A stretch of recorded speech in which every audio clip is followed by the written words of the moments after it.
Mahasen TV YouTube channel එකත් සමග එකතු වන සියලු දෙනාටම තෙරුවන් සරණයි. අද මම මගේ මේ වීඩියෝවේ මාතෘකාව වශයෙන් තබා ගත්තේ කුකුලන් මරන්නම් මරණින් මතු කුකුලන් වී උපදී. ඌරන් මරන්නම් මරණින් මතු ඌරන් වෙලාම උපදී යන මෙන්න මේ මිත්‍යා මතය පැහැදිලි කිරීමයි. ඉතින් මේ මිත්‍යා මතය පැහැදිලි කිරීමට ප්‍රධානතම හේතුව නම් මේ ශ්‍රී ලංකාවේ ඉතාමත්ම ප්‍රසිද්ධ භික්ෂූන් වහන්සේ නමක් වන අප කවුරුත් දන්නා ඒ රාජගිරියේ අරිය ඥාන ස්වාමින් වහන්සේ විසින් උන්වහන්සේගේ ධර්ම දේශනා තුලදී මේ කාරණය ප්‍රකාශ කර එසේත් නැත්නම් දේශනා කර තිබීමයි.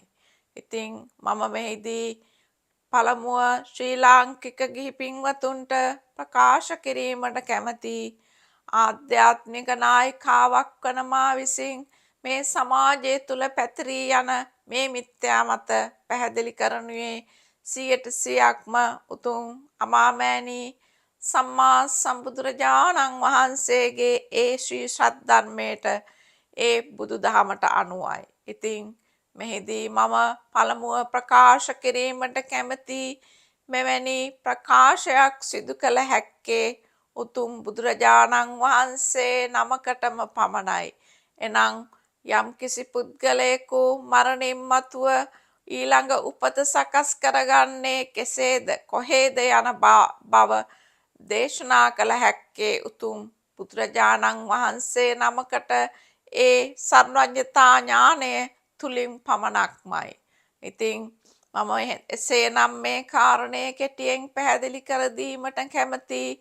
අප බුදුරජාණන් වහන්සේ දේශනා කර ඇති පරිදි යම් කිසි පුද්ගලයෙකු මිය යන මොහොතේදී ඔහුගේ සිත තුළ එනම් මේ ලෝකයෙන් ඔහු වෙන් වෙලා, ඒ කියන්නේ අපි කියනවා නම් චුත වෙලා යන මොහොතේදී ඔහුගේ අවසන් සිත තුළ කුසල් හෝ අකුසල් සහගත සිතුවිල්ලක් පහළ වෙනවා. ඉතින් මෙන්න මේ සිතුවිල්ලයි ඔහුගේ ඊගාව උපත ඊගාව භවය කරා ඔහුව රැගෙන යන්නේ. එසේත් නැත්නම් ඊගාව උපතේදී ඔහු කුමන තැනක කුමන ආකාරයකට උපදිනවාද යන බව තීරණය කරන්නේ ඔහුගේ ඇති ඒ අවසන් මොහොතේදී සිත තුළ ඇතිවන්නා වූ කුසල් හෝ අකුසල් සහගත සිතුවිල්ලයි. ඉතින් තවත් ආකාරයකින් පැවසුවහොත් බුදුරජාණන් වහන්සේ දේශනා කර ඇති ආකාරයට මේ සතුන් මැරීම යනු කයින් සිදුවන්නා වූ අකුසලයක්. එසේම තවත් තැනක උන්වහන්සේ දේශනා කර තිබෙනවා නොකළ යුතු වෙළඳාම් වලින් එකක් වශයෙන් මස් මාංශ වෙළඳාම. ඉතින් මෙය බුදුදහමට අනුව සතුන් මැරීම මස් මාංශ වෙළඳාම යන මේ දෙකම බුදුරජාණන් වහන්සේගේ දහමට අනුව කිසිසේත්ම උන්වහන්සේ අනුමත කළේ නැහැ.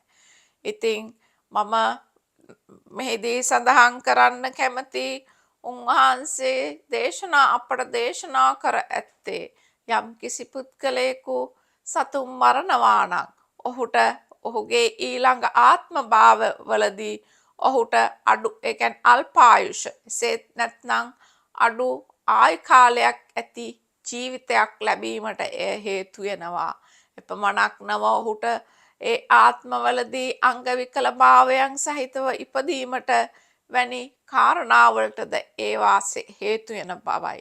එසේත් නැතුව උන්වහන්සේ කිසිම තැනක අපට දේශනා කර ඇත්තේ නැහැ යමකු කුකුලන් මරනවා නම් ඔහු ඊළඟ ආත්මයේදී කුකුලෙක් වෙලාම උපදී වැනි කාරණා. ඉතින් එසේනම් මා හිතනවා මා මේ කෙටියෙන් පහදා දුන් කාරණේ අප ශ්‍රී ලාංකික ගිහි පින්වතුන්ට ඉතාමත් පැහැදිලි කියන දෙය.